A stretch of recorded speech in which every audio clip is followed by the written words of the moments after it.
Let me be very clear. What you are about to see is not simply a Marvel Contest of Champions fight. This is David versus Goliath, the underdog versus the establishment. Spider-Woman, a 7-star rank 3, is taking on Node 33. And standing across from her, Shaka, a rank 4, sitting comfortably. Now, some people will say, Bernie, that fight is over. Well, I've been told for 40 years that Medicare for All was impossible.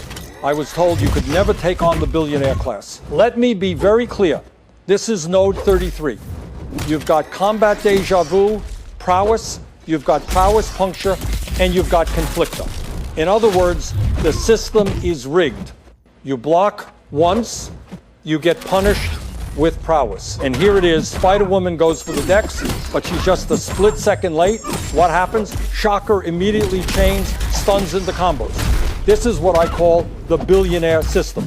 One mistake from you, and they pile on 2, 3, 4 hits until you're nearly out of the fight.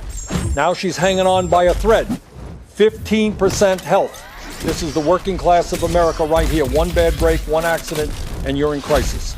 A car breaks down, a medical bill arrives, and suddenly you are at 15% trying to survive. But here's what matters.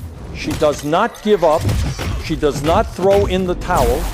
She regroups, she focuses, and she starts using Inequity to cut Shaka's power down to size. And that, my friends, is the story of resilience. When the system stacks the odds against you, you keep fighting anyway. Let me say this as clearly as I can. In this fight, Spider-Woman has been knocked down. She decks too late. She took the combos, because the measure of a champion is not how many times they fall, it is how many times they get back.